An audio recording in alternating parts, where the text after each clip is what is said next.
Hello my dear students, परिवर्तन classes पर आप सबका स्वागत है। तो चलिए हम लोग शुरू करते हैं सदिश और अदिश राशियों से रिलेटेड सभी प्रकार के प्रश्न किस प्रकार के पॉलिटेक्निक में आपके मिलते हैं। तो चलिए पहला प्रश्न देखते हैं, निम्नलिखित में से अदिश राशि कौन सी है। हमने बताया था अदिश राशियाँ उसका दाल दूर घने क्षेत्र एमपीएससी से आता है, लिंक दे देंगे, वहाँ से आप देख लीजिएगा। तो अब चलिए शुरू करते हैं। अदिश राशियां कौन सी हैं? देखिए ये विस्थापन सदिश राशि है, वैद्युत क्षेत्र भी सदिश है और त्वरण ये भी सदिश राशि है। कार्य आपका ये आ जाएगा, ये अदिश राशि है। तो यहाँ ऑप्शन ये डी वाला सही हो जाएगा, है ना। तो चलिए अगला देखते हैं, निम्नलिखित में से सदिश राशि कौन सी है। अब देखिए तापमान, कैलोरी, वाट ये सभी क्या हैं? अदिश राशियां हैं। तो ये मिल गया हमारा पृष्ठ तनाव, ये पृष्ठ तनाव होगा सदिश राशि। अगला देखते हैं, किसी सदिश का घटक, क्या कह रहे हैं? किसी सदिश का घटक होता है, क्या होता है घटक? सदैव उसके परिमाण से कम होता है, परिमाण से कम नहीं होता है ना। सदैव परिमाण से अधिक होता है, सदैव अधिक भी नहीं होता। सदैव परिमाण के बराबर होता है, ये भी नहीं होता। उपरोक्त में से कोई नहीं, तो इनमें से कोई भी नहीं सही है। तो ये डी वाला सही होगा इसमें, ठीक। तो सदिश का घटक जो होता है, देखिए घटक का वियोजन हमने बताया था ना, एक घटक ये है, तो ये थीटा कोण पर मान लीजिए क्षैतिज घटक है, तो क्षैतिज घटक क्या होता है? ए एक्स कॉस थीटा। और दूसरा क्या होता है? लंबवत घटक ए वाई, मतलब ए एक्स बराबर ए कॉस थीटा और ए वाई बराबर ए क्या होता है? साइन थीटा, है ना। तो ए कॉस थीटा और ए साइन थीटा ये ए के बराबर कहाँ होगा? या तो ज़्यादा होगा या तो कम होगा, और बराबर भी हो सकता है कब? जब साइन थीटा का मान 1 हो जाए, ठीक। चलिए अगला प्रश्न देखते हैं हम। शून्य परिणामी उत्पन्न करने के लिए समान परिमाण के आवश्यक सदिशों की न्यूनतम संख्या। आप देखिए शून्य परिणामी प्राप्त करना है, शून्य परिणामी प्राप्त करना है मतलब कहीं से न्यूनतम संख्या पूछ रहे हैं। जैसे यहाँ से चले, सदिश का मान शून्य कब होता है? जैसे विस्थापन हम लोग निकालते हैं ना, 3 मीटर इधर आया, हमने बताया था ना, 3 किलोमीटर मान लो गए, फिर वापस लौट करके 3 किलोमीटर फिर चले आए, फिर वहीं चले आए, ठीक, 3 किलोमीटर। तो परिणामी कितना होगा? शून्य। तो परिणामी शून्य करने के लिए कम से कम कितने घटक की आवश्यकता होगी? ज़्यादा भी हो सकता है ना। 3 किलोमीटर यहाँ आने के लिए कहीं भी घूम टहल के पहुँचे तो बहुत साल घूमने टहलने लगे का मतलब बहुत ज़्यादा सदिश हो जाएंगे, जैसे तब भी जो है शून्य हो सकता है। लेकिन पूछ रहा है न्यूनतम, तो न्यूनतम कितना होगा? 2, ठीक। बहुत अधिक कैसे हो सकते हैं? यदि नहीं समझ में आया तो ऐसे देख लीजिए, 3 किलोमीटर यहाँ से गए आप, फिर यहाँ से आ गए 4 किलोमीटर इधर, फिर 2 किलोमीटर इधर, तो कितने सदिश हो गए? 3, फिर 1 यहाँ लौट करके फिर आए, ठीक है। तो इस प्रकार से ये जो है टोटल कितना हो गया? 1 2 3 4, 4 सदिश की आवश्यकता यहाँ हो गई। तो 4 सदिश मिलकर के शून्य हो गए। तो ज़्यादा से ज़्यादा चाहे जितना हो सकता है, लेकिन कम से कम कितना होगा? 2 होगा, ठीक। कम से कम 2 सदिशों का योग शून्य होगा, ठीक। चलिए अगला प्रश्न अब देखते हैं। यदि बलों का सदिश योग, यदि बलों का सदिश योग उनके सदिश अंतर के लंबवत है, तो इस स्थिति में बल होंगे। बल क्या होंगे? परस्पर बराबर होंगे, परिमाण में परस्पर बराबर होंगे, परिमाण में परस्पर बराबर नहीं है, उपरोक्त में से कोई नहीं। तो देखिए क्या प्रश्न में कह रहे हैं, बलों का सदिश योग। चलिए हम मान के चलते हैं ए और बी 2 सदिश हैं, इनका योग कर रहे हैं, ठीक। उनके अंतर के लंबवत है, तो अंतर मान के चल रहे हैं ए माइनस बी, ठीक। ये हो गया अंतर, योग और अंतर दोनों लंबवत है, तो मान के चलते हैं एक सदिश ये हो गया, दूसरा ये। तो अंतर ये कह रहे हैं कि लंबवत है। लंबवत क्या होता है? देखिए तो लंबवत यहाँ जगह यहाँ समझा देते हैं, जैसे ए डॉट बी, है ना। ए डॉट बी मतलब अदिश गुणन, सदिशों का अदिश गुणन किसके बराबर होता है? A B cos theta. होता नहीं होता? अब यदि लंबवत हैं तो थीटा का मान 90 होगा और साइन 90 का मान होता कितना है? 0, ठीक। तो लंबवत सदिशों का डॉट गुणनफल 0 होता है। तो इसी की सहायता से हम लोग यहाँ निकाल लेंगे। कैसे? कह रहे हैं कि योग और अंतर ये दोनों लंबवत हैं, तो इन दोनों का डॉट कितना होगा? 0 होना चाहिए। तो चलिए इसको सॉल्व कर लेते हैं। ए का ए में गुणा करिए तो ए स्क्वायर, और ए का बी में गुणा करेंगे तो क्या आएगा? माइनस ए बी आएगा, है ना। ए का गुणा बी में तो माइनस ए बी आ गया, और फिर बी का गुणा इसमें करिए ए में तो आएगा प्लस ए बी। ठीक है, क्योंकि ए का बी में करिए या फिर बी का ए में करेंगे तो जो है दोनों सेम होता है परिमाण। ठीक, तो चलिए अब बी का गुणा ए में कर दिए, ए बी आ गया, बी का गुणा बी में करेंगे तो क्या आएगा minus B square equal to 0। ये बात समझ में आई कि नहीं आई? देखिए ए का ए में गुणा किए ए स्क्वायर, ए का बी में गुणा करेंगे माइनस ए बी। ठीक, और बी का ए में गुणा करेंगे ए बी वही हो जाएगा, यहाँ प्लस में अब की बार हो गया, बी का बी में गुणा बी स्क्वायर। अब ये देखिए ए बी कट गया, ये मिला क्या हमको, यहाँ से हमको मिल गया a square minus B square is equal to 0। तो अब क्या होगा, बी स्क्वायर को इधर लाइए, a square is equal to b square, square हटा दो तो a is equal to b. तो ऐसी स्थिति तब बनेगी जब दोनों सदिश समान हो, परिमाण में परस्पर बराबर हो, यानी बी वाला ऑप्शन यहाँ सही हो जाएगा। कौन सा ऑप्शन सही होगा? बी वाला आपका यहाँ पे सही हो जाएगा। ठीक, चलिए अब अगला प्रश्न देखते हैं, ये 6वां प्रश्न। इसमें देखिए प्रश्न में क्या कह रहे हैं कि दो सदिश ए तथा बी के परिमाणों का गुणनफल 12 है। इनके परिमाणों का गुणनफल कितना? 12 है।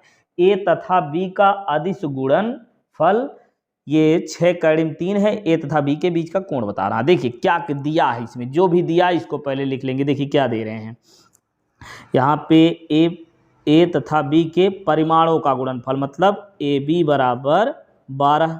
ठीक, ए तथा बी का अदिश गुणन, अदिश गुणन मतलब ए डॉट बी, अदिश गुणन ए डॉट बी होता है। ये दिया हुआ है कितना, ये 6/3।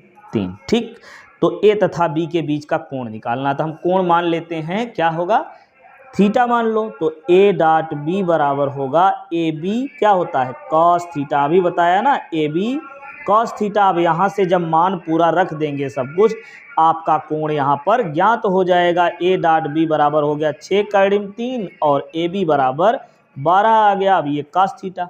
ठीक, अब क्या करेंगे भाई, यहाँ से कॉस थीटा बराबर लिखेंगे कितना 6/3 और ये देखिए 12 इसमें बटे में हो जाएगा, 12 को बटे में कर लीजिए तो 6 दूनी 12, ये आ गया कितना √3/2।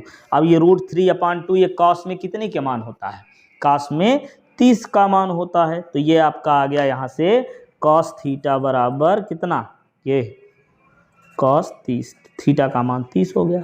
समझ में आया, थीटा का मान 30। तो कौन सा ऑप्शन सही होगा, ये आपका ए वाला।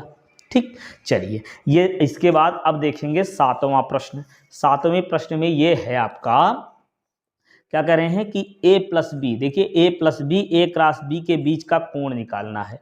a प्लस बी और a क्रॉस बी के बीच का कोण, देखिए a क्रॉस बी के बीच का कोण, a और b को जोड़ा गया है, इसका मतलब दोनों एक ही दिशा में है, a और b दोनों एक ही दिशा में है।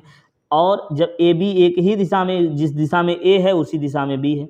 अब ए क्रॉस बी का मतलब हमने बताया था अभी पिछले वीडियो में, देखिए लिंक दे देंगे उस वीडियो को, यदि पिछला वाला आपने देखा हो तो सारे प्रश्न आपके बहुत ही आसान हो जाएंगे, आप आसानी से कर पाएंगे। देखिए जैसे क्या बताया था उसमें कि ए क्रॉस बी बराबर क्या होता है ए बी साइन थीटा, और इसकी दिशा किधर होती है, इन दोनों सदिशों के लंबवत बाहर की ओर होती है, ए और बी के लंबवत।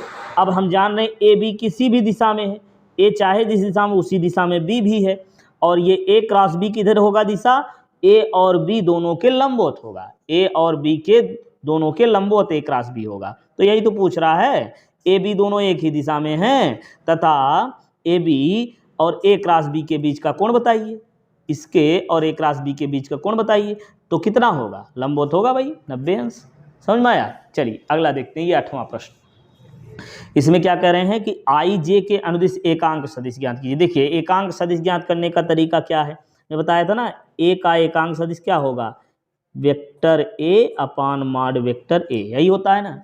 तो अब यहाँ से रख करके हम लोग सॉल्व करेंगे तो कितना मिलेगा। देखिए वेक्टर क्या दिया हुआ है आई और आई प्लस जे, और बटे में मॉड निकालेंगे, मॉड मतलब आई में कितने का गुणा, एक, एक का वर्ग, और जे में कितने का गुणा है, एक है, तो एक स्क्वायर। बस यही हो गया कितना, आई प्लस जे अपान √2। तो ये डी वाला आपका यहाँ से सही हो जाएगा। समझ में आया। चलिए अब अगला देखते हैं, यहाँ से 9वां प्रश्न। यदि P 12 Q 5 R 13 तथा P प्लस Q बराबर R है तो P तथा Q के मध्य कोण ज्ञात कीजिए। तो ज्ञात करिए, कैसे ज्ञात करेंगे? P तथा Q ये R के बराबर है, तो दो सदिश को देखिए जोड़ ले रहे हैं ऐसे, एक P हो गया, दूसरा Q हो गया, और तीसरा देखिए परिणामी कैसे होगा, पहले का टेल अंतिम के हेड से मिला देंगे, यही परिणामी होता है ना। देखिए सदिशों के योग में हमने बताया पिछले वीडियो में। तो ये R हो गया, तो यहाँ से R बराबर P प्लस Q के। अब इसमें मान दिया हुआ, देखिए P का मान कितना दिया हुआ है 12, ये दिए हैं कितना 12। अगर ये 12 है और ये Q कितना है 5 है और ये 13 है, तो ये स्थिति तभी बनेगी जब ये लंबवत होगा, है कि नहीं? तो डायरेक्ट उत्तर लिख दीजिए π/2, ठीक, 90 अंश या π/2। चलिए अगला देखते हैं, I प्लस जे प्लस के तथा I के मध्य कोण ज्ञात कीजिए। देखिए कोण ज्ञात करने का तरीका भी यहीं से आपको मिल जाएगा, कैसे? चलिए ए मान लेते हैं इसमें I प्लस जे, चलिए इसको थोड़ा डिटेल में सॉल्व कर लेते हैं, IJ और B का मान कितना है I है, ठीक। अब क्या करेंगे हम लोग, ये देखिए A dot B is equal to AB cos theta, यही होता है ना। अब ये देखिए A डॉट B पहले निकालिए, A डॉट B मतलब I का गुणा करेंगे, तो जब I का गुणा इन सब में करेंगे तो I का I में करेंगे तो 1 आएगा, बाकी अन्य में गुणा करेंगे लंबवत वाला 0 होता, तो I का J में 0 हो जाएगा, K में 0 हो जाएगा, तो I गुणे I आ गया 1। अब इसमें A और B दोनों का माड निकालना, तो A का माड कितना होगा, अभी बताया था ना, गुणांक के वर्गों का योग, तो 1 का वर्ग, J में भी 1 है, 1 का वर्ग, K में भी 1 है तो 1 का वर्ग हो गया, और B में कितना होगा, I अकेले है तो रूट I हो गया, cos थीटा लिख लीजिए। तो यहाँ से आपको मिल जाएगा 1 और ये मिला कितना √3, 1 का गुणा करेंगे कोई फर्क ही नहीं पड़ेगा इसमें, cos थीटा, ठीक। अब क्या करेंगे, cos theta is equal to 1/√3, ठीक। अब cos में कितने का मान ये होता है 1/√3, उसको लिख लेंगे। cos कितने का मान होता है, ये तो tan का मान होता है। cos में किसी का भी मान नहीं होता तो कोई नहीं होगा इसमें से, या यदि निकालना भी चाहें तो कितना होगा, ये theta is equal to cos inverse 1/√3, इतना लिख सकते हैं थीटा का मान। तो इनमें से देखिए इनमें कौन सा है प्रश्न, जो भी दिया है इसमें कोई नहीं है, तो इनमें से कोई नहीं, ये 10वें में डी वाला सही हो जाएगा।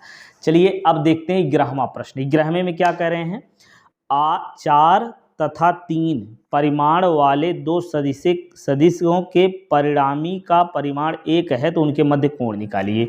तो इनके मध्य कोण निकालने के लिए हम लोग फार्मूला लगाएंगे, ये कौन सा, A और B दो दिया हुआ है, यहाँ पीछे लगा ले, क्या देख रहे हैं क्वेश्चन आप लोग, चलिए तो इस पर ये पीछे लगा देते हैं। A तथा B दो सदिश है ना, तो A बराबर कितना 4 और B सदिश जो है ये कितना है 3, और इनका परिणामी हम लोग R मानते, परिणामी जो है 1 दिया हुआ है। तो मध्य का कोण कैसे निकालेंगे, आपको फार्मूला याद है, R is equal to A² plus B²। देखिए यदि प्रैक्टिस किए रहेंगे तो यही क्वेश्चन बहुत आसानी से लगा पाएंगे, हमको समझाना है इसलिए पूरा डिटेल में लगा दे रहे हैं। तो R का मान कितना लिखेंगे, यहाँ से R का जो मान होगा वो कितना होगा, 1 है, तो 1 का स्क्वायर, A का कितना है 4, 4 चौक 16 कर दें, चलिए पूरा लिख देते हैं। B का मान 3 का वर्ग और प्लस 2 गुणे A 4 हो गया, B 3 हो गया, और ये लगाइए cos थीटा, ठीक है। तो 1 बराबर 16 प्लस 9 और प्लस 4 3 12 दूनी 24 cos थीटा, ठीक। अब इसको सॉल्व कर लीजिए, 1 बराबर कितना आएगा 16 9 25 और प्लस 24 cos थीटा, ठीक।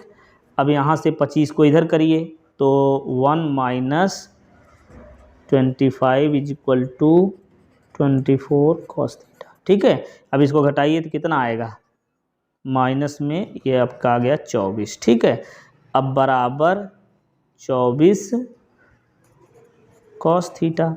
अब आपको क्या मिल जाएगा यहाँ से, cos थीटा बराबर -24/24, ठीक। यहाँ से 24 काट दीजिए, तो cos theta is equal to -1। तो cos कितने का मान -1 होता है, cos पाई का मान, तो यहाँ से थीटा का मान आपका हो जाएगा पाई, ठीक। थीटा का मान कितना आएगा पाई, यानी चौथा ऑप्शन सही हो जाएगा इसमें। ये हो गया आपका, ए कहाँ गया, ए वाला ऑप्शन सही हो जाएगा, थीटा का मान पाई ये हो गया। ठीक, चलिए अब देखते हैं इसके बाद हम लोग ये 12वां प्रश्न। 12वें में क्या कह रहे हैं, पी तथा क्यू परिमाण वाले दो सदिशों के अधिकतम तथा न्यूनतम परिणामी का परिमाण 3:1 के अनुपात में है। ठीक, निम्नलिखित में से कौन सा संबंध सही है, इसमें से कौन सा संबंध सही है ये पूछा जा रहा है। ठीक, तो चलिए करके देखते हैं। पी तथा क्यू सदिश अधिकतम कितना होता है, अधिकतम जो होता है वो दोनों के योग के बराबर होता है, P प्लस क्यू, और न्यूनतम कितना होगा, P माइनस क्यू। ठीक, ये अधिकतम न्यूनतम, इन दोनों का अनुपात कितना कह रहे हैं, 3:1। तो कर लीजिए P प्लस क्यू अपान P माइनस क्यू, क्या पहले अधिकतम है ना। ठीक है, अधिकतम वाला ये 3 करिए, नीचे 1। ठीक, यही सॉल्व कर लीजिए भाई। तो एक इसमें हम लोग करते रहे 3 से पहले गुणा कर लीजिए, 3P माइनस 3Q बराबर P प्लस क्यू। अभी आ गया आपका 3P, इस P को इधर लाइए, ये Q अपनी जगह, Q को इधर लाइए, प्लस 3Q। सॉल्व कर लीजिए, ये आ गया 2P is equal to 4Q।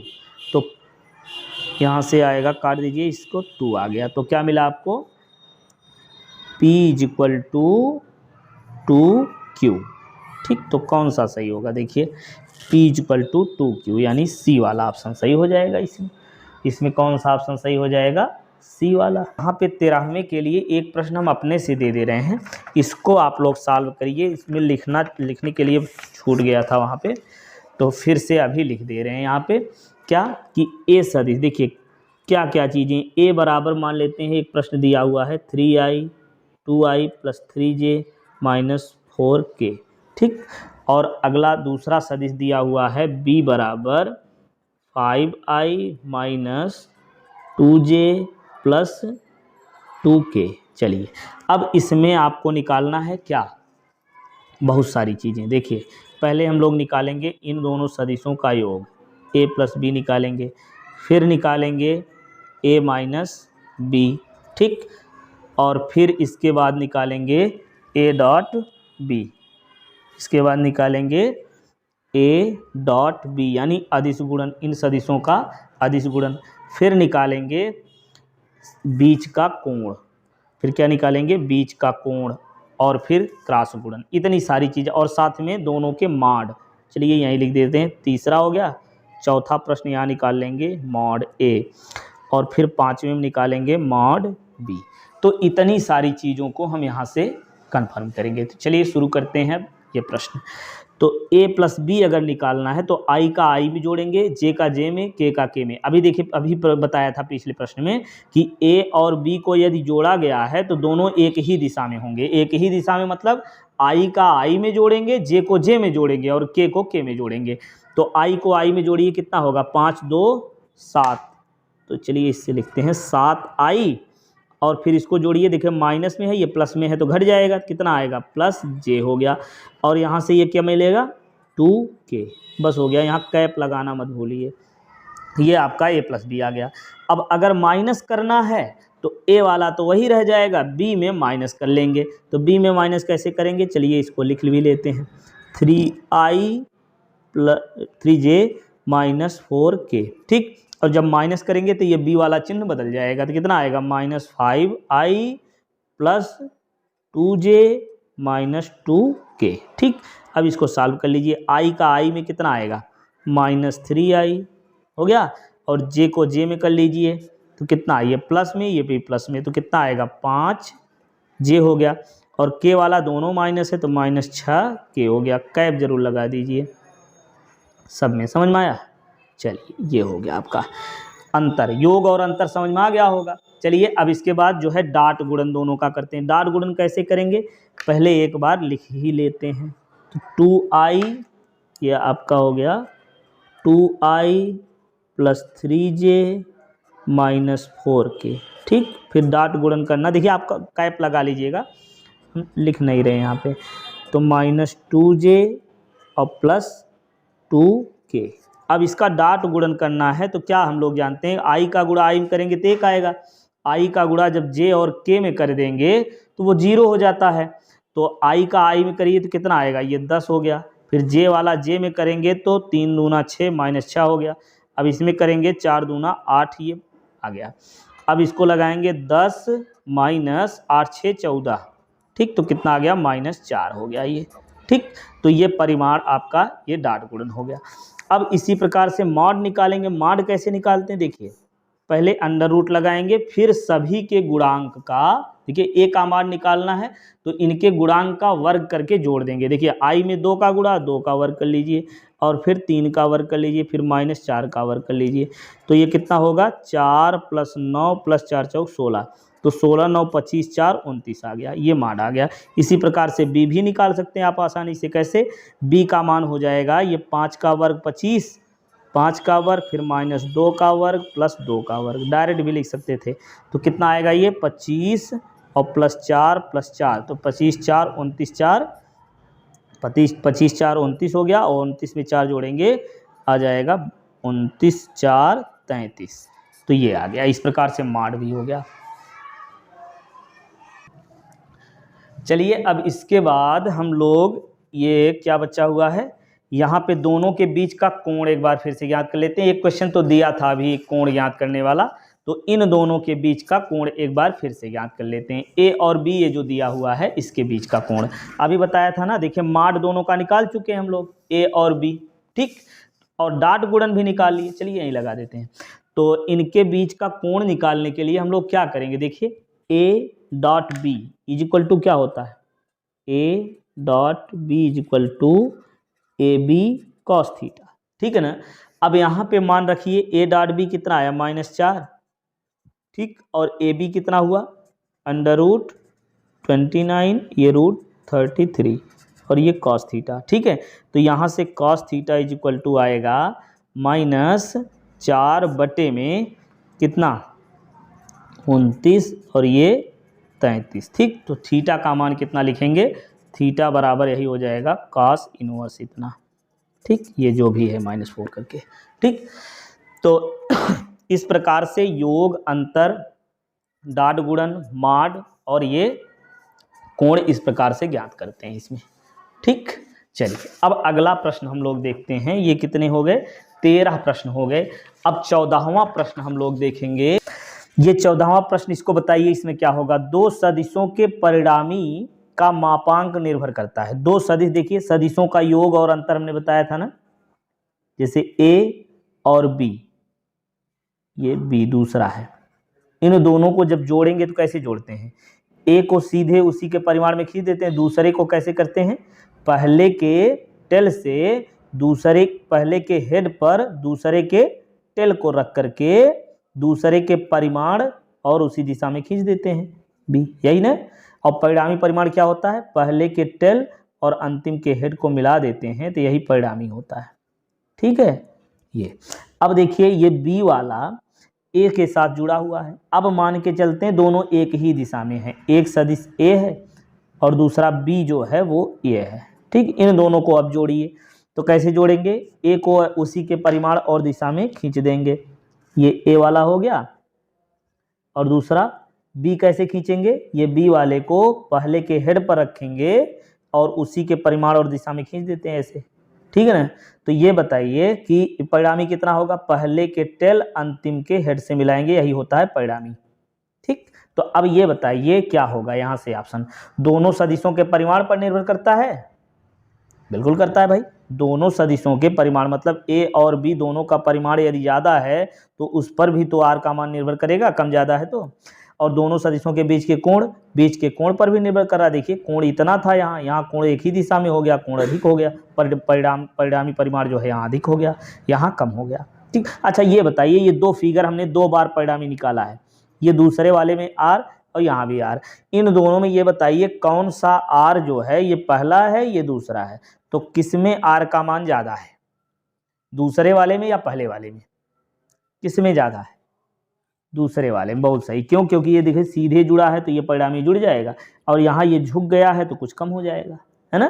चलिए, तो दोनों बात पर निर्भर करता है, कोण पर भी और सदिशों के परिमाण पर भी। तो ए और बी दोनों सही हो जाएगा, यानी सी वाला ऑप्शन यहाँ सही हो गया।